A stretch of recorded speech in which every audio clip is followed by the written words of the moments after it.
Hey, what's up guys, Devs here, and today I'll be unboxing and reviewing the new Tecno Spark 30C right here. So the device that I have here is 128 GB with 8 GB of RAM. So this 8 GB of RAM is obviously 4 GB of physical RAM and 4 GB of virtual RAM. And we're going to start off unboxing the device and seeing what we get with it in the box. Right. So once you open the box, the first thing that you're going to see is going to be the device itself. Let's put that to the side for now. And I've actually already opened this and been testing the device for a while, but I put it back in the box for you guys to get the full experience of what it's like when you get it brand new. So remove the device, you can open that up and you'll find the case that they provide, this gel case that they provide, which is very nice.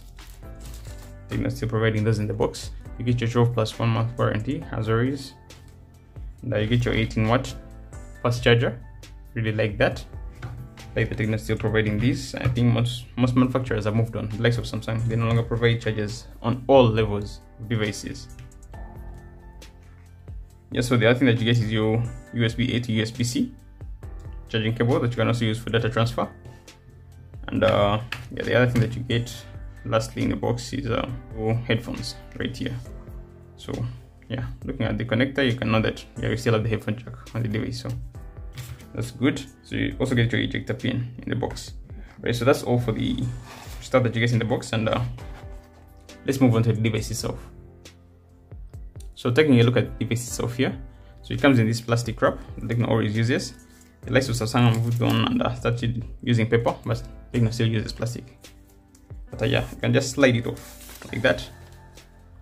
Then yeah, you get to look at this beautiful device here, and I'll say that the design on this is really good. You can also get it in black, but yeah, I got it in Orbit white, and I actually think this white looks better. You know, the design on here is really good. Tecno did a really good job.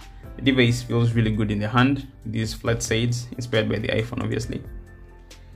Yeah, generally I'd say the design of this phone is really good. You're not going to be disappointed, especially this white color. Very good. And for the display here, you have an IPS panel, 6.67 inches with 120 Hz, and it's not full HD, it's 720p, so not the sharpest display, but at this price point I wouldn't complain, because most devices, yeah, will provide the 720p display anyway. And you also get your front-facing 8MP camera right here, which is, yeah, I'll talk about that later on in the video in the full review. But generally I'll say it's good, not terrible. So that's about the display. And on the back here, you get your cameras, 50MP main, and here this other camera, I don't know what it is exactly, they don't specify, but it's probably just the depth sensor as they usually do. I didn't see any macro mode in the camera in my testing, so it's probably just a depth sensor on here. You also get your dual flash, very nice. Tecno have been doing that for a long time. And the additional hardware feature that you get that I really like here is the IR blaster. This is common on the Xiaomi phones, but Tecno has also recently started using and are putting them on their devices. Very good. So if you want to control your TV or anything, for those that are supported, yeah, it's a very good thing to have. You know, in case you misplace your remote or anything, you can just control it with your phone. Very nice. So you also have Tecno branding here.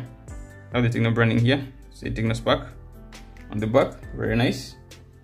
So generally, say the design on here is really good at the back here. So this main sensor here can record up to 2K video. So that's nice, but you don't get any 60 FPS video. Whether you're at 1080p, 720p, you can only record that 60 and 30 rather. So that's about the cameras on the back here. And at the bottom here, you get your speaker and your USB-C that supports up to 18-watt charging. I think at this price point, that's really good. I like that about Tecno phones. You know, slow charging is one of those things that, yeah, can be a deal breaker for me when it comes to these cheap phones. In the past, Tecno used to use that 10-watt charging, and the phone would be so slow at charging. It would be, you know, too bad. You also get your single mic at the bottom here, and your headphone jack. Very nice. That's still available for those that use it. And at the top here, you also get the other speaker to make the stereo setup complete. So you get stereo speakers at this price point, and my testing so far, they have been really good, but I'll talk more about that later in the review. So that's for the top and the bottom, and on the side here, on the right hand side, you get your volume keys and your power button here that doubles up as your fingerprint scanner.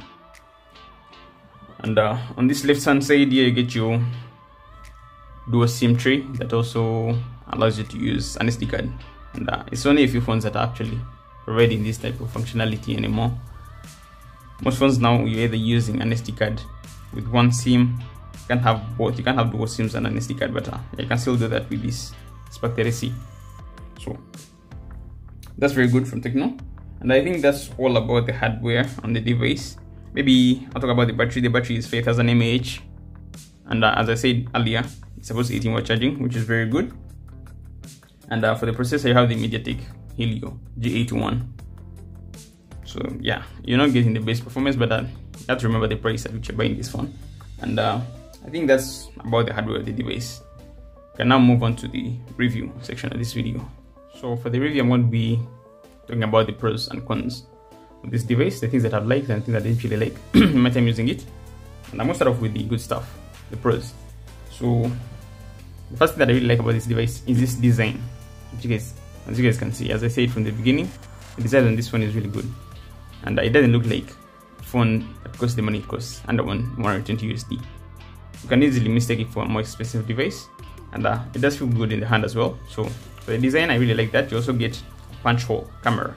You don't get that teardrop notch or anything like that. You now get the punch hole, which is, I think, the industry standard at the moment. Very nice. So that's about the design. First thing that I really like. I also like the fact that you get extra hardware in the IR blaster, something very useful for those who have a use case for it. You have a TV that is supported, or you have air conditioning or anything like that. But you can make use of the IR blaster. It's really a blessing to have, especially at this price point. Very good. I think most phones, if not all, should have it. The other thing that I really like about this device is the speakers. So you get stereo speakers, one at the top and the other at the bottom, and they really sound good. I like the sound, and the funny thing about this device is most devices will distort at the top end, but to actually enjoy the sound out of the speakers, I think they sound better at max volume. They sound a little teeny when you're at like 50% or 60, below 70 they sound teeny. You don't actually get any bass out of them when you're below like 80% volume, but 100% volume you get better bass, though it's not obviously like flagship good or even mid-range good, but still there.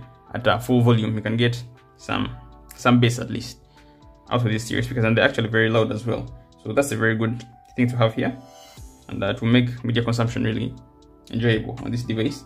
So I think that I like is the fast charging. I think you can take that for granted, but when you use a device that actually has slow charging, you will know the importance of having fast charging. And I've just said some phones in the past that had 10-watt charging from Tecno, and yeah, they were not nice to have, to live with. It can be frustrating how long it takes to charge. But with this, you get 18-watt charging, and it's actually included. The charger is included in the box, which is actually nice. And I like that about the phone. I don't take it for granted, because yeah, many manufacturers still offer a very bad charging at this price point. But it's a good thing that Tecno provides fast charging. I think that I like about this device obviously is the dual SIMs that I talked about earlier. So with this, you get dual SIM support and SD card support. So you can have your SIM card and SD card all together at once, which is very good. Not many phones provide that anymore. But it's good that we have it here. I think I like is the fingerprint scanner. It is, yeah, in the power button here. It's placed in the power button, and I think this is one of the best positions you can put a fingerprint scanner, if not the best. And it's actually very fast, as you guys can tell. It's instant, no lag, accurate 99% of the time. No problems there. I really like that. And I think I like is the software. Actually, I think iOS has really improved. You now have theming. You can change the colors of these tiles on the quick settings panel. Very nice. The other theming, you can also theme your icons. I might be doing specific videos on how to do those things on this iOS. 14, iOS 14 from Tecno. It has actually improved a lot, and I think it's actually very configurable, which is very nice. You also have your floating windows and stuff like that, multitasking. So iOS has actually improved, and the good thing is Tecno actually doesn't limit these features to the flagships. Even these entry-level devices get to access all the features of Tecno iOS, and that is very nice. I like that about the software. So the software in here is really good. Only downside maybe might be non-guaranteed software updates, but for the patches, they do come through. I've actually updated this one twice already before reviewing it, and that's really good. I think Tecno has really improved on the software end. And I think that's about that for the pros. And now I'll talk about the things that I don't really like about this device. And first thing is, the performance hasn't actually been the best, and certain games have actually failed to play, like this Call of Duty has actually failed to play entirely. It keeps on crashing as it loads, and I think that may be down to optimizations, and there's no guarantee that it will actually end up working later on with software updates, but I think they can resolve that, because I think the G81, the Helio G81 is actually capable of playing Call of Duty, at least at the lesser graphics, but right now it's just crashing if you try to play it. So that's one of the things. Performance, and I don't actually have many gripes with this one. For the most part, I think with the price of it, I think it's fine. And I think that's all for this review. I don't have many cons again to talk about. I haven't really seen much I didn't like, considering the price of this device. The cameras, they're not that impressive, but they're neither bad. They're not impressive, but neither they bad, you know, considering the price of the phone. So that's why I didn't really categorize them as pros or cons, because they just sit in between, not the best, not the worst. And that's about that for this Tecno Spark 30C. Thank you guys for watching, and I'll catch you guys in the next video. Peace out.